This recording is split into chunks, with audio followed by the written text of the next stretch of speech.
salaatu allazi fi kulli sahrin wa fi safar hamaani ala maahin maal absa wa safar salaatu allazi fi kulli sahrin wa fi safar. waaw xam nga tey Touba dafa nekk pratiquement la deuxième grande ville du Sénégal après Dakar, bien sûr en termes de démographie. maanaam ci li nga xamante ne moom la am ci askan yi nga xam ne ñoo dëkk ci bërëb bi. donc lu toll noonu su amee ci dëkk te nga xam ne chaque année dafay rassembler ci occasion màggal Touba lu mat juróomi million nit yoo xam ne danañ fi daje. donc laaj bërëb boobu ñu liggéeyaat ko xalaataat ko mu am benn plan d'aménagement boo xamante ni nit ñi bu ñu ñëwee fii aussi. bu ñu am ay jafe-jafe du nekk loolu c'est vrai que 5 millions de personnes nga bëgg leen a dajale en quelques jours ba pare satisfaire leen dina métti mais loolu lépp aussi je crois que comme que dafay rassembler ay nit te gis nañ ay yeneen gox yoo xam ne dans d'autres pays di rassembler souvent nit ñu ëpp ñooñu ba pare te di leen mettre dans des conditions en tout cas favorables. donc loolu aussi je crois que Sénégal ak ñi nga xamante ni ñoo fi dëkk ak seen xarañteef war nañ mën a am ay solutions pour loolu. De tout temps, le problème de Touba, ça a été d'abord un problème d'eau et un problème aussi d'évacuation des eaux. maanaam ndox mi ñu fiy jëfandikoo di ci naan wala di ci def leneen en plus aussi ndox yi nga xamante ne moom lay moom la fi taw bi di wàcce nan la ñuy def ba di ko évacuer parce que daf ci bari ay zones yoo xam ne c'est des zones inondables moom la les zones non aedificantes yi zones yoo xam ne sax kenn war fi woon tabax en réalité. mais dëkk bi ni màggeel la. donc je crois que sur ce plan-là Touba war nañu am benn plan en tout cas d'aménagement boo xamante ne nii war nañ ci réfléchir faire de sorte que inondation maanaam mënuñu wax ne mënu fi ñàkk bañ a am mais su fi amee aussi lu néew lay nekk. et je crois que avec le génie sénégalais la doon mën nekk xam nga ku mel ni Serigne Saliou Mbacké yàlla na yàlla yokk leeram. amiin moom dafa nekkoon un visionnaire. En plus d'être un khalife c'était un visionnaire mën naa sax c'était un architecte la woon parce que yu ci bëri Serigne Saliou xalaatoon na ko.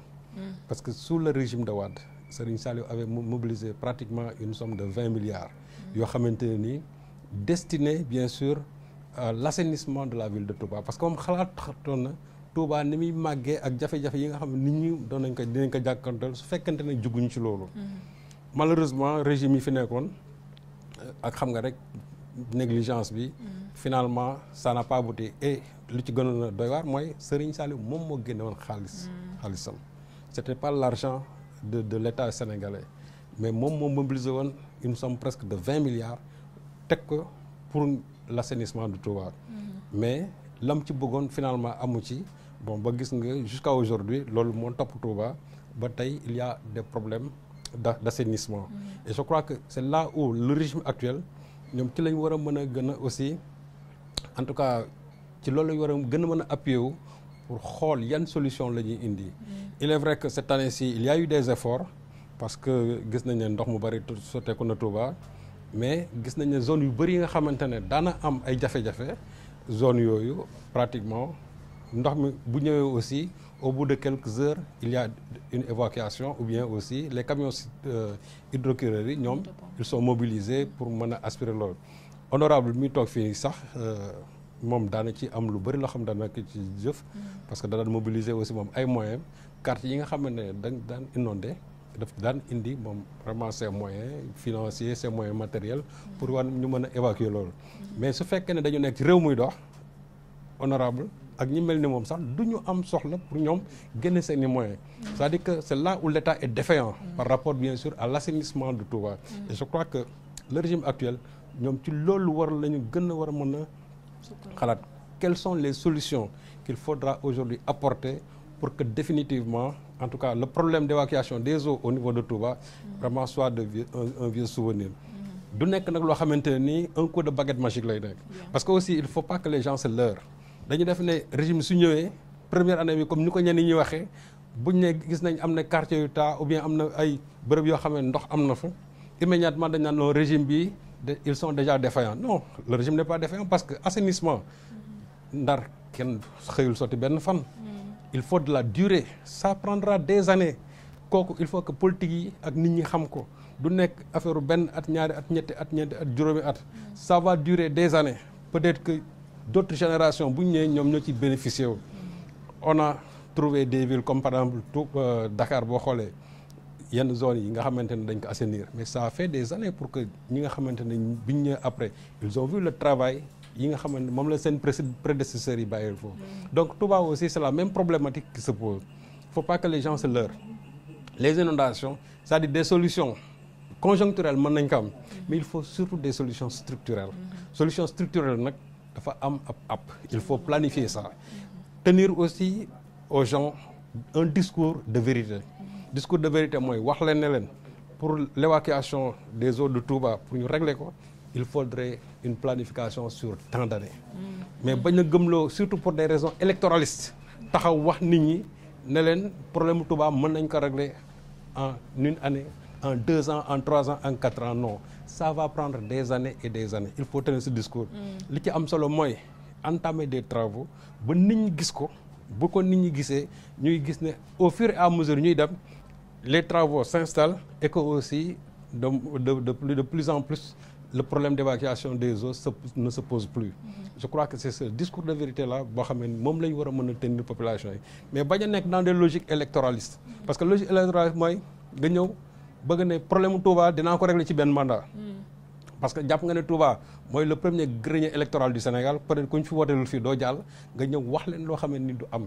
képp ku la wax ne problème Touba mën na ko régler en 10 ans sax c'est pas vrai mënul amul parce que loolu ça prend du temps boo demee ñi nga xam c'est des grands aménagistes ñoom xam nañ comment ça doit se passer surtout que Touba c'est pas une petite localité Touba c'est une très grande localité voilà et boo xoolee nit ñi dëkkee sax Touba c'est de façon assez désordonnée et c'est là aussi où je dis que la mairie n'a pas fait son travail parce que dëkk bu fekkee ne dafay dox il faut nga teg benn plan d'aménagement boo xam ne nit ñi bu ñu ñëwee ci loolu la ñuy tënk il y a des zones yoo xamante ni c'est des zones inondables moom la ñuy tuddee les zones non édificantes mooy kenn waru fa tabax zones yi nga xam kenn waru fa tabax il faut ñu xalaat leneen lu ñu fay def te ku fa war a tabax parce que bala ngay tabax da ngay am autorisation de construire soo ñëwee ci maire ne fii da nga fi bëgg a tabax dañ ne non foofu mënoo fa tabax parce que boo fa tabaxee après da ngay am ay jafe-jafe soo dëgëree bopp bu nawet bi ñëwee fekk la fa nga commencé di yuuxu woy wàllu ba pare di accuser nit ñi alors que yow waxoon nañ la auparavant ne fii waroo fi tabax et je crois que c'est des zones quand même qui sont identifiées donc il faut tenir aux gens des discours de vérité fii nit ñi mën a dëkk bari na aujourd'hui am na ci ay quartiers yoo xam ne ni je crois que bu ñu bëggee résoudre ce problème là il faut détruire ces quartiers comme on en a fait au niveau de Dakar quartiers il faut ñu détruire leen jël leen déplacer leen ci yeneen zone yoo xam ne mën nañ fa dem te du ñu am benn problème inondation mais am na ci quartiers yoo xam ne nii boo fa dëkkee aussi état bi mën na fa investir lu dul jeex mais ndox bi comme ni ñuy wax ndox du bàyyi yoonam chaque fois suñ ñëwee le même problème va encore se poser parce qu'il y a un problème d'aspiration même des eaux daf ci am zone yoo xamante ni c'est des zones argileuses les zones argileuses pour que ndox mi dem c'est tout à fait un problème donc loolu